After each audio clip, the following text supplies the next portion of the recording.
Let's find the derivative of the function f of x is equal to x over x minus 1. So for our solution, so we will use the quotient rule. So f prime of x is equal to u prime v minus u v prime over v squared. So we will identify our u from the given is x and our v is x minus 1. So we will perform. So we will find the derivative of u, x, which is 1, and then copy v, and then minus, and then copy u, which is x, and then derivative of x minus 1, this is 1 minus 0, so still 1. And then for the v, copy v, and then squared. We will simplify this. So 1 times x minus 1.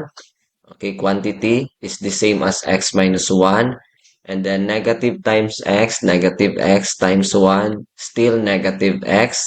And then we can copy this one. Later, we will see if this can be cancelled or there is a factor that can be cancelled. So we will simplify. So x minus x, of course, the remaining is negative 1. So we can write the negative here and then copy the denominator. So our answer is negative 1 over quantity x minus 1 squared. Or we can expand this one into x squared minus 2x plus 1.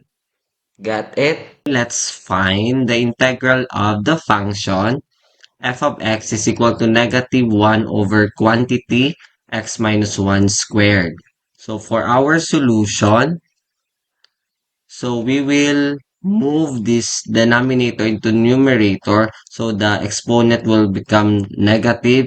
So we will have the function is equal to negative quantity x minus 1 raised to the power of negative 2. Just find its reciprocal and then make the exponent negative. Since the numerator is 1, so it will become the denominator. So we can have it like this. So we will not show the 1 in the denominator. So to find the integral of this, we can use the substitution rule for integrals. So we will let u is equal to this one, x minus 1. So we will find the derivative. So du over dx is equal to the derivative of x is 1. The derivative of negative 1 is 0. So this is the same as, okay, dx is equal to du. So we need this one because if we are going to convert this one into the use of integral, so we have the integral of negative u raised to the power of negative 2 with respect to x. So we need here u. That's why we can replace dx with du since dx here is equal to du. So from here, so we can now perform the integration. Okay, so we will apply the power rule. So we will just copy this negative and then copy u. So negative 2, just add 1 and then this exponent, just copy it in the denominator and add the constant of integration or plus c. So we will simplify this one further.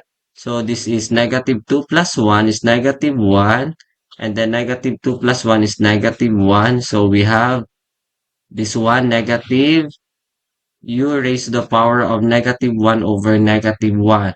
So we will replace now, go back the, replace the u with the original value, which is the x minus 1. So we have the quantity x minus 1 raised to the power of negative 1 plus c. So we can make the exponent here positive by getting its reciprocal. So we have understood here 1. So we can make the numerator we can move the numerator to the denominator by converting the negative into positive or simply like this. So we will have the 1 in the denominator in the numerator and then this numerator will become in the denominator but the sign will be positive. That's why we have 1 over x minus 1 plus c. Got it?